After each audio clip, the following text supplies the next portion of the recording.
आज से आज की बात का शो आप देख सकेंगे 8:30 बजे से। अमेरिका और ईरान के बीच आखिरकार डील हो गई है। शांति समझौता तैयार हो गया है।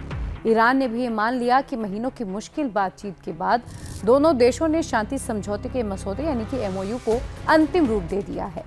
लेकिन क्या ये समझौता वाकई इतना आसान था? क्या ईरान ने अमेरिका की शर्तें मान ली?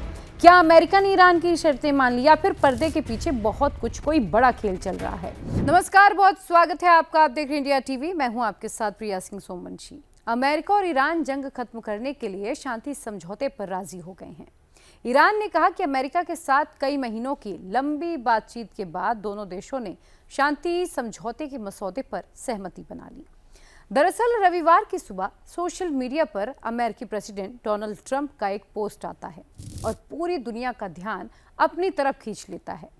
वो जंग जो कल तक तीसरे विश्व युद्ध की आहट दे रही थी, वो दुश्मनी जो दशकों पुरानी थी, अचानक एक पोस्ट से शांति समझौते में तब्दील हो जाती है।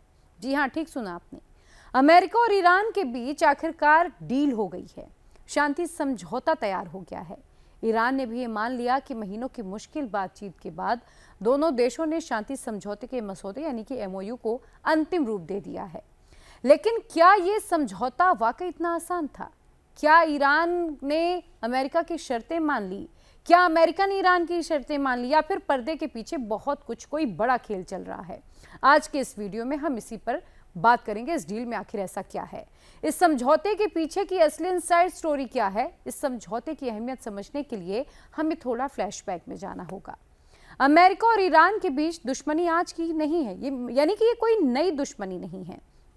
इसकी शुरुआत हुई 1979 के इस्लामिक क्रांति से, जहां से दोनों देशों के रिश्ते हमेशा हमेशा के लिए टूट गए। इसके बाद साल 2015 की न्यूक्लियर डील, जब ओबामा प्रशासन ने ईरान के साथ परमाणु समझौता किया, लेकिन 2018 में अपने पहले कार्यकाल के दौरान ट्रंप ने इस डील को इतिहास की सबसे खराब डील बताकर रद्द कर दिया और ईरान पर कई तरीके के कड़े आर्थिक प्रतिबंध लगा दिए। ये तनाव चरम पर तब पहुंचा जब साल 2020 में अमेरिकी ड्रोन हमले में ईरान के टॉप कमांडर कासिम सुलेमानी की मौत के बाद दोनों देशों की दुश्मनी है वो बढ़ गई। देश जंग के मुहाने पर खड़े हो गए। लेकिन अब सवाल ये है कि आखिर अचानक ऐसा क्या हुआ जो ट्रंप ईरान पर मैक्सिमम प्रेशर की नीति अपना रहे थे, वो आज शांति समझौते पर दस्तखत कर रहे हैं। विशेषज्ञ बताते हैं, जानकार ये बताते हैं कि समझौते के पीछे 3 सबसे बड़े फैक्टर्स काम कर रहे हैं। पहला, ट्रंप की नो वॉर पॉलिसी और इलेक्शन वादे। डोनाल्ड ट्रंप हमेशा से अमेरिका को एंडलेस वॉर से बाहर निकालने के पक्षधर रहे हैं। वो अमेरिका के पैसों को बाहरी जंगों में बर्बाद नहीं करना चाहते। इस समझौते से ट्रंप खुद को दुनिया के सबसे बड़े डील मेकर और शांति दूत के रूप में पेश करें, और उनकी जो नोबेल पाने की ख्वाहिश है उससे हम सभी वाकिफ हैं। दूसरा, ईरान की चरमराती अर्थव्यवस्था। अमेरिका के प्रतिबंधों के कारण ईरान की जो मुद्रा है, जो रियाल है, अपने सबसे निचले स्तर पर पहुंच चुकी थी। तो ईरान भी समझ चुका था काफी कुछ। महंगाई आसमान छू रही थी। देश के भीतर असंतोष बढ़ने लगा था। ईरान के नए नेतृत्व को यह बात बड़े आसानी से समझ आ गई कि अगर देश को बचाना है, तरक्की पर बढ़ना है, तो प्रतिबंधों को हटाना ही होगा। और इसका रास्ता जो है वो कहां से गुजरता है? वॉशिंगटन से, यानी कि अमेरिका से। तीसरा, बैक चैनल डिप्लोमेसी। ये जो समझौता हुआ है लंबे समय के बाद, रातों रात नहीं हुआ है। ईरान ने खुद माना कि महीनों की लंबी और मुश्किल बातचीत का नतीजा है।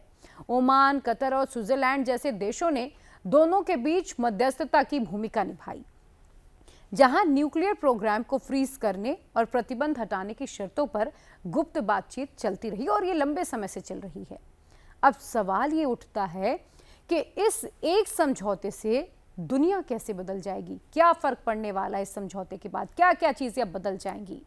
ईरान के तेल बाजार में लौटते ही ग्लोबल मार्केट में कच्चे तेल की सप्लाई बढ़ेगी, जिससे पेट्रोल डीजल की कीमतें वैश्विक स्तर पर कम हो सकती हैं। और ट्रंप ने जैसे ऐलान किया कि शांति समझौता पर दस्तखत करने जा रहे हैं, और आपने देखा होगा जो क्रूड ऑयल है उसकी कीमतों में कमी आई है।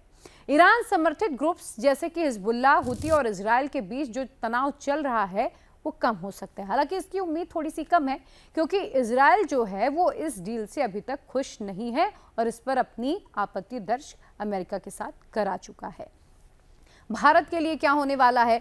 भारत के लिए बहुत बड़ी खुशखबरी है।